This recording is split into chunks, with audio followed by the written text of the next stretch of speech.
اعوذ باللہ من الشیطان الرجیم بسم اللہ الرحمن الرحیم صلو علی الحبیب اللہم صلی علی سیدنا و مولانا محمد مبارک وسلم وصلی علیہ قل من حرم زینت اللہ التی اخرج لعبادہ والطیبات من الرزق قل ہی للذین آمنوا فی الحیاۃ الدنیا خالصۃ یوم القیامہ کذالک نفصل الآیات لقوم یعلمون قل انما حرم ربی الفواحش ما ظہر منها وما بطن والاسم والبغی بغیر الحق وان تشرکوا باللہ ما لم ينزل به سلطانا وان تقولوا علی اللہ ما لا تعلمون صدق اللہ العظیم۔ اے نبی مکرم صلی اللہ علیہ وآلہ وسلم، آپ فرمائیے اللہ کی زینت کو کس نے حرام کیا ہے؟ جو اس نے اپنے بندوں کے لیے پیدا کی ہے اور اس کی دی ہوئی پاک چیزوں کو۔ آپ فرمائیے یہ چیزیں دنیا کی زندگی میں ایمان والوں کے لیے ہیں، قیامت کے دن تو خصوصاً انہی کے لیے ہیں۔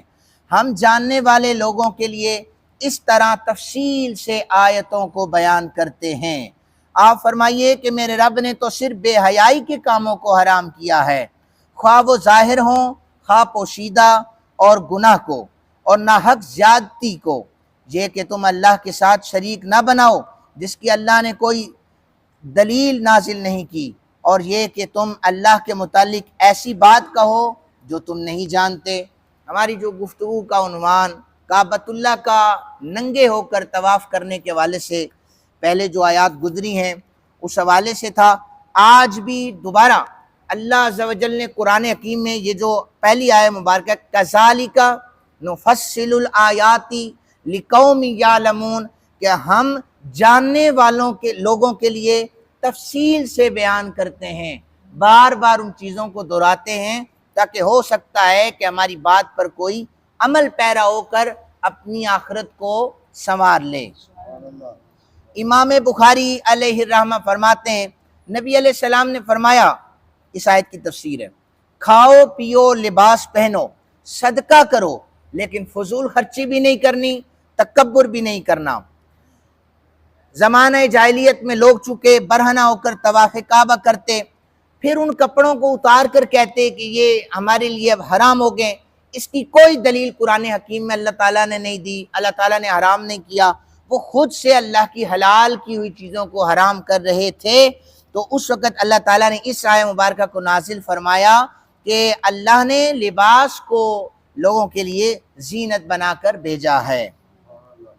نبی علیہ السلام کا یہ معمول تھا کہ جب بھی کوئی نیا کپڑا پہنتے تو آپ ہر کپڑے کا نام لیتے تھے، مجھے قمیض دے دو، مجھے تہبند دے دو، مجھے میرا امامہ دے دو۔ ہر کپڑے کو پہنتے ہوئے نبی علیہ السلام فرماتے تھے یا اللہ اس کپڑے میں میرے لیے خیر فرما دے، اس تہبند میں میرے لیے خیر فرما دے، اس امامے میں میرے لیے خیر فرما دے۔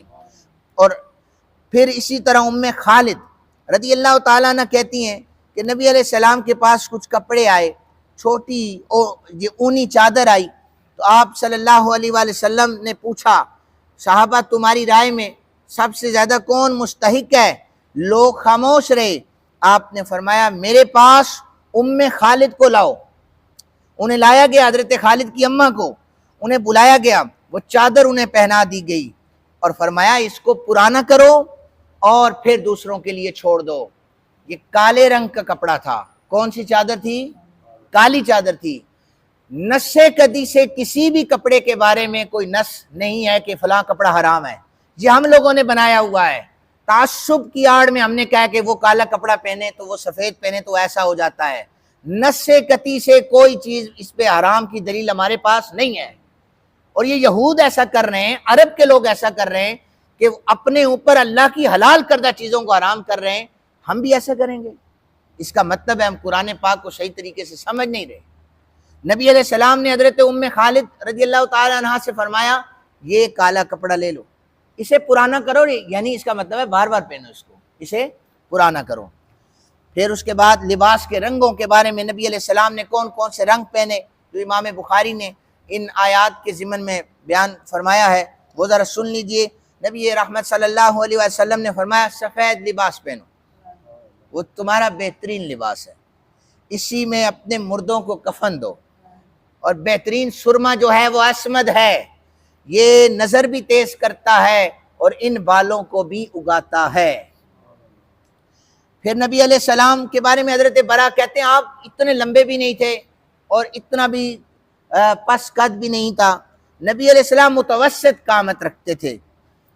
آپ صلی اللہ علیہ وسلم کو اکثر و بیشتر سرخ رنگ کی 2 چادروں میں لپٹا ہوا دیکھا گیا، ایک اپنے اوپر لپیٹتے، ایک کا تہبند بنا لیا کرتے تھے۔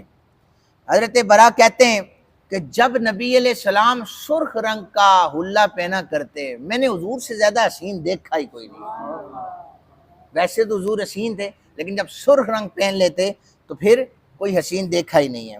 آج کوئی مرد پہنے نا سرخ لباس، کہتے ہیں ایک کیڑا تو کڑیاں والا رنگ پایا ہوا ہے۔ صحابہ نے تو یہ نہیں کہا، آپ سب لوگوں سے سمجھدار تھے، صحابہ سب سے زیادہ جانتے تھے، لیکن فوراً سے چونکہ فتویٰ تو آپ لوگوں کی جیب میں ہوتا ہے نا، تو وہ دے دیتے ہیں یہ کڑیاں والا رنگ ہے۔ ہمارے آقا کریم صلی اللہ علیہ وسلم نے سرخ رنگ پہنا ہے، ریشم سے منع کیا حضور نے، ریشم سے منع کیا، سرخ رنگ سے منع نہیں کیا۔ اور حضور کے صحابہ جب جنگ کے میدان میں جاتے تو وہ اپنے سر پر سرخ رنگ کا امامہ پہن کے جایا کرتے تھے۔ حضور نمازیں پڑھاتے کالے رنگ کا امامہ ہوتا، اور حضور نے امت کو یہ درس دیا کہ سفید رنگ پہنا کرو۔ تو یہ نبی علیہ السلام نے سب کپڑوں کے حوالے سے ترتیب سے احادیث کو بیان کر دیا۔ آپ شارع ہیں نا، امت کے لیے آپ نے سبق سکھایا۔ عبداللہ ابن مسعود کہتے ہیں نبی رحمت صلی اللہ علیہ وآلہ وسلم نے ارشاد فرمایا، جس شخص کے دل میں ذرا برابر بھی تکبر ہوگا وہ جنت میں داخل نہیں ہو سکتا۔ ایک شخص نے کہا آقا ایک آدمی یہ چاہتا ہے اس کے کپڑے اچھے ہوں، اس کی جوتی اچھی ہو۔ آپ نے فرمایا اللہ حسین ہے اور جمال کو اللہ پسند کرتا ہے، خوبصورتی کو اللہ پسند کرتا ہے۔ یعنی نبی علیہ السلام نے فرمایا کہ اچھا کپڑا پہننا تکبر نہیں ہے، اچھی جوتی پہننا تکبر نہیں ہے۔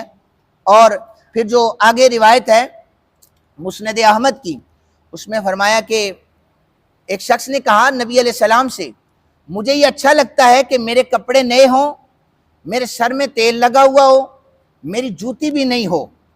اور پھر کئی چیزیں اس نے ذکر کی، اپنی چابک کی ڈوری کا ذکر کیا اور اپنی سواری کا ذکر کیا۔ نبی علیہ السلام سے کہنے لگا کہ حضور یہ کیا یہ ساری چیزیں تکبر میں آتی ہیں؟ میرے آقا کریم صلی اللہ علیہ وسلم نے فرمایا نہیں، یہ تو خوبصورتی میں آتی ہیں، اللہ خوبصورتی کو پسند کرتا ہے۔ نبی اکرم صلی اللہ علیہ وسلم کے پاس حضرت ابو الاحوص کے والد بیٹھے ہوئے تھے، کہتے ہیں کہ آپ نے مجھے گھٹیا کپڑا پہنے ہوئے دیکھا، پرانا کپڑا پہنے ہوئے دیکھا۔ آپ نے فرمایا کیا تمہارے پاس مال ہے؟ تو میں نے عرض کی یا رسول اللہ میرے پاس ہر قسم کا مال موجود ہے، میرے پاس اونٹ ہیں، میرے پاس بکریاں ہیں، میرے پاس غلام ہیں، گھوڑے ہیں۔ آپ نے فرمایا کہ جب اللہ نے تمہیں اتنا کچھ دیا ہوا ہے تو اس کا اثر اپنے ظاہر پر کیوں نہیں لاتے؟ کپڑے پرانے پہنے ہوئے ہیں، میں عاجز بندہ ہوں، میرے کپڑے پر پیوند لگے ہوں، یہ عاجزی نہیں ہے، یہ کنجوسی ہے۔ حضور کی حدیث ہے نا، سارا کچھ ہے اور کپڑے پرانے پہنے ہوئے ہیں، میں عاجز ہوں، اس کو عاجزی نہیں کہتے۔